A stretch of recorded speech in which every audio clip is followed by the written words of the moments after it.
कबीर साहब का अमृतवाणी शील को अंग। शील सर्वोच्च गुण है, शीलवान मनुष्य ही मनुष्य है। सदगुरु कबीर साहब इस प्रकरण में शील का महत्व बताते हुए कहते हैं, शील क्षमा जब उपजे अलख दृष्टि तब होए, बिना शील पहुँचे नहीं लाख कथे जो कोय। शील क्षमा जब हृदय में उत्पन्न होते हैं तब मनुष्य का दृष्टिकोण सर्वोच्च हो जाता है और वह अभौतिक परम पद को प्राप्त करता है।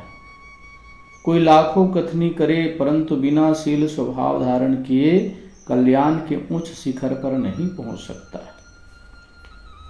शील का इतना महत्व बताते हुए सदगुरु कबीर साहब कहते हैं कि शील क्षमा जब हृदय में उत्पन्न होता है तो मनुष्य की श्रेष्ठता बढ़ जाती है, क्योंकि जीवन का सर्वोच्च गुण भी है एक शील है। शील क्षमा दया अहिंसा, इसी मार्ग से ही मनुष्य का आत्म साक्षात्कार होता है, इसी रास्ते से मनुष्य का कल्याण होता है। अगर जीवन में शील स्वभाव नहीं है तो कितना भी वो अच्छे आचरण करे उसका महत्व नहीं होता है। इसलिए सदगुरु कबीर साहब कहते हैं कि कोई लाखों कथनी करे, कोई बहुत बढ़ चढ़ करके प्रवचन करते हैं, अच्छी अच्छी बातें कहते हैं, कल्याण की बातें कहते हैं, परंतु उनके भीतर में शील स्वभाव नहीं है तो उसका कल्याण नहीं हो सकता। इसलिए सदगुरु कबीर साहब कहते हैं, बिना शील स्वभाव धारण किए किसी का कल्याण नहीं। उच्च शिखर पर ही शीलवान व्यक्ति ही पहुंचता है। शील गहे कोई सावधान तन पहरे पर जाग, बासन बासन के खिसे चोर न सकई लाग। कोई सावधान पुरुष ही शील धारण कर शरीर इंद्रियों की रखवाली में जागृत रहता है। हमारी इंद्रियां सज्जनों बहुत चंचल है। अब इस चंचल स्वभाव के कारण मनुष्य विषयों में डूबता है, विषयों की आसक्ति में पड़ जाता है। जबकि यही इंद्रियां संयमित होकर के जब साधना में मनुष्य लगता है इस इंद्रियों को अपने वश में करके, तो साधना उनकी पक्की होती है, साधना उनकी पूरी होती है। लेकिन कोई कोई सावधान पुरुष ही शील को धारण करते हैं जब वह अपने इंद्रियों को संयमित कर जागृत रखता है। जैसे एक एक बर्तन के खिसक जाने पर, खर भर हो जाने से चोर धन को नहीं चुरा सकता है। जैसे एक एक बर्तन खिसक जाने पर उसमें आवाज़ आती है, खरखर की आवाज़ आती है, तो चोर उस धन को नहीं चुरा सकता। वैसे एक एक इंद्रियां के सुधरने पर अन्य अन्य भी सुधरने लगती है और मन बुराई नहीं करा सकता। जब हमारी इंद्रियां हमारे वश में हो जाती है, जब हम इंद्रियों को साध लेते हैं, तो इंद्रियों के द्वारा बुराई नहीं होती, इंद्रियों के द्वारा पाप नहीं होते हैं। और जब इंद्रियों के द्वारा बुराई नहीं होती है तो विषयों में भी इंद्रियां नहीं फंसती है। इस विषयों की आसक्ति इंद्रियों पर नहीं लगता है। इसलिए कोई कोई सावधान व्यक्ति शील को धारण करते हैं। शीलवंत सब सो बड़ा सब रत्नों की खान, तीन लोक की संपदा रही शील में आन। शीलवान पुरुष सबसे श्रेष्ठ हैं, वह सर्व गुण रूपी रत्नों की खानी हो जाता है। एक शील में त्रैलोक की संपत्ति समाई हुई है। शील का महत्व बताते हुए सदगुरु कबीर साहब कहते हैं कि शीलवान पुरुष सबसे श्रेष्ठ होते हैं जिनके अंदर शील स्वभाव है।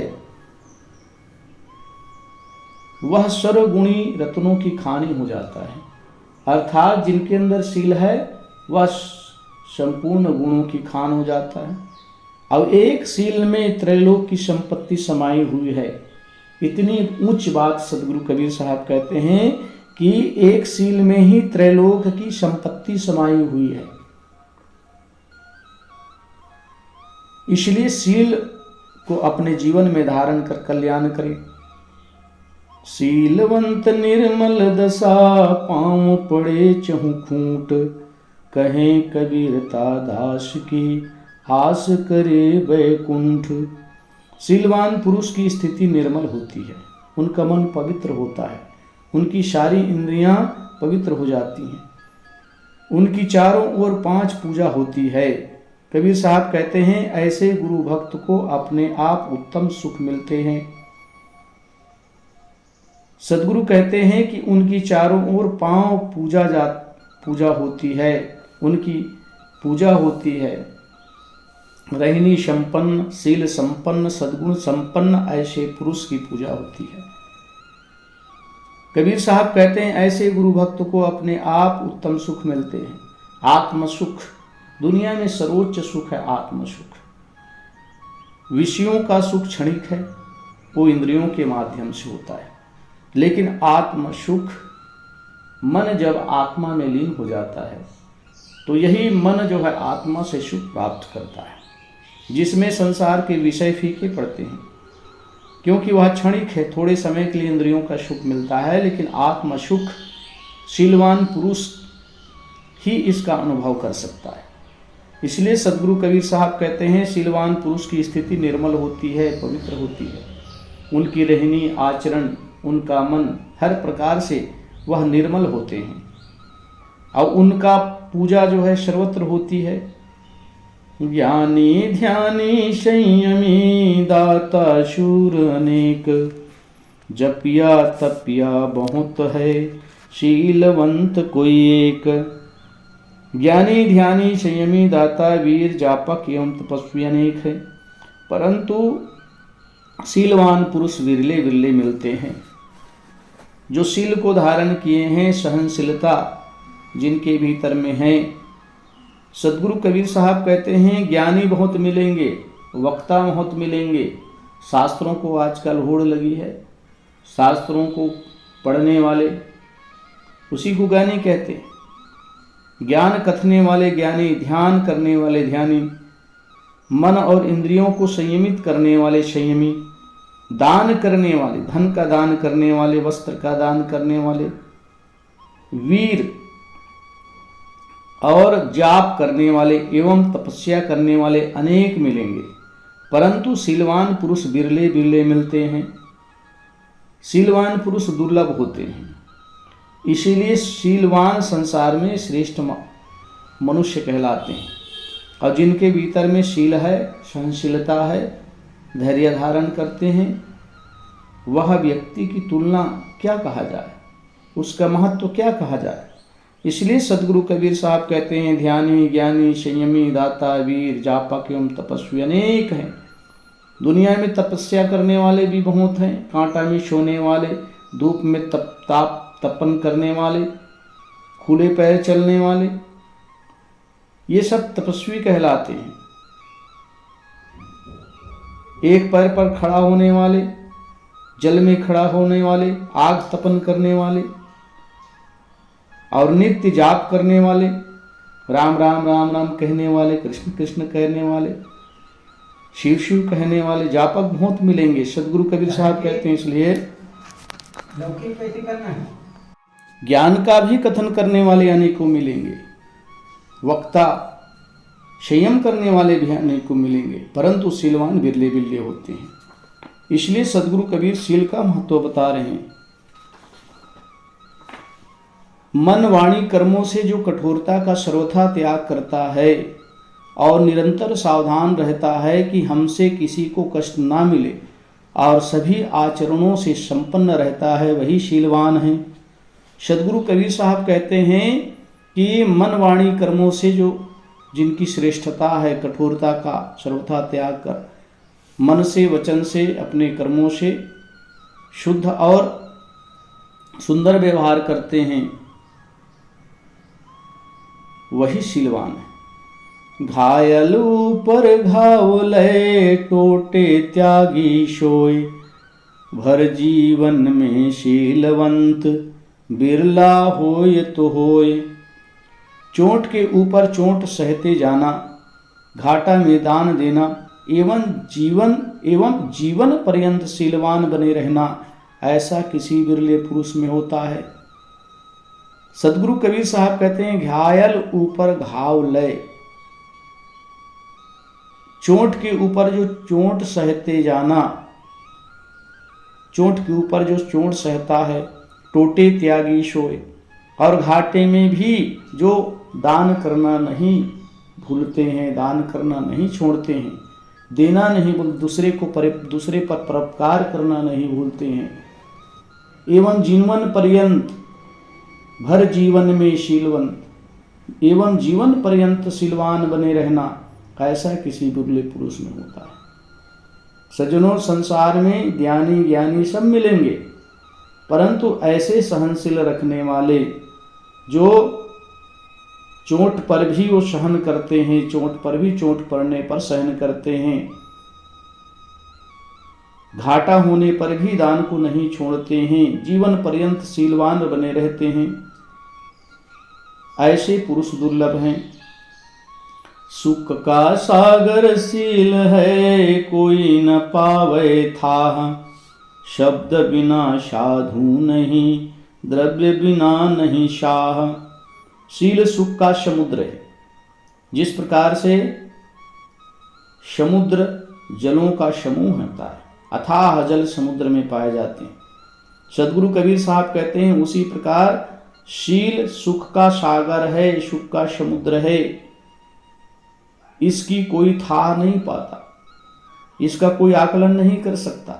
जो सार असार शब्दों का पारखी ना हो वह साधु नहीं, जिसके धन ना हो वह साधु नहीं होता। सदगुरु कबीर साहब कहते हैं साधु का धन क्या है? सत्य, प्रेम, दया, क्षमा, सत्य, अहिंसा, शील, ये साधु का धन है। साधु का भौतिक धन नहीं। सदगुरु कबीर साहब यहाँ भौतिक धन की बात नहीं कर रहे हैं, रहनी संपन्न आचरण की बात कह रहे हैं। साधु का असली संपदा है सत्य की राह पे चलना, सबसे प्रीति करना, दया करना, क्षमा करना, अहिंसा को जीवन में धारण करना और शीलवान बने रहना। यही साधु की संपदा है। साधना के क्षेत्र में मनुष्य संसार के सारे भौतिक छूट जाते हैं, पीछे हो जाते हैं। इसलिए सदगुरु कबीर साहब कहते हैं सुख का सागर है शील, और इसका जो है सार असार शब्दों का पारखी कोई बिरले होते हैं। साधु कितने वेशधारी घूम रहे हैं, लेकिन उसे सत्य का बोध नहीं, असत्य का बोध नहीं। सत्य क्या है, असत्य क्या है। सदगुरु कबीर साहब कहते हैं जो सत्य असत्य की जो पारखी हैं वह सच्चा साधु है। और जितने भी साधु वेश धारण करके, तिलक धारण करे, माला कंठी पहन के घूमते हैं और उनके अंदर सार असार शब्दों का परख नहीं है, वह कच्चे साधु। साधु तो हैं लेकिन कच्चे हैं, उन्हें सत्य का बोध नहीं है, असत्य का बोध नहीं। विषय प्यारे प्रीति सो सतगुरु अंतर नाही, जब अंतर सदगुरु बसे विषया सो रुचि नाही। जब विषयों में प्रेम होता है तब सदगुरु ज्ञान का प्रेम हृदय में नहीं रहता है। संसार से प्रीति होती है तो सदगुरु से प्रेम नहीं होता, प्राणी पदार्थों से प्रेम हो जाता है।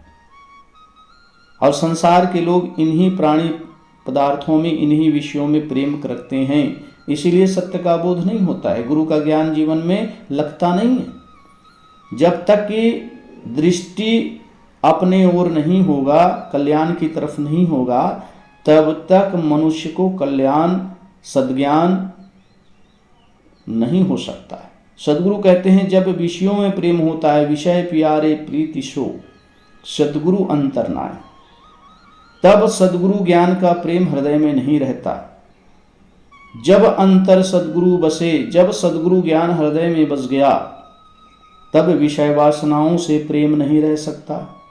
जब अपने कल्याण के लिए सद्गुरु के ज्ञान में समर्पित हो गया, सद्गुरु के ज्ञान के लिए वो समर्पण हो गया, तब विषय वासनाओं से प्रेम नहीं है, विषय वासनाएं छूट जाते हैं। मन संसार की तरफ लौट कर अपने अंतःकरण में आ जाता है। संसार के विषयों में मन ना रम करके वह आत्मा में रमन करता है, क्योंकि गुरु ज्ञान यही है कि अपनी आत्मा में रमो, अपने जीवन के कल्याण के लिए साधना में रमो। आवे कहे सो लिया, बैठ कहे सो पीर, जाघर आओ न बैठू है, सो का फिर बेपीर। जो आदर से बुलाता है वह औलिया है, और सम्मान पूर्वक बैठाता है वह शीलवान है। जिसके घर में ये दोनों नहीं है वह शीलहीन काफिर हैं। सदगुरु कबीर साहब कहते हैं, जो आदर से बुलाता है, कोई भी व्यक्ति हमारा आदर सम्मान करते हैं, हम किसी के यहाँ जाते हैं, किसी के यहाँ मेहमान होते हैं, जो आदर करता है, आदर से बुलाते हैं, वह औलिया है। और जो सम्मान पूर्वक बैठाता है, जो हमारे सम्मान करता है, वह शीलवान है। इसलिए सदगुरु कहते हैं, शीलवान दुर्लभ होते हैं। शील को जीवन में धारण करना बहुत मुश्किल होता है।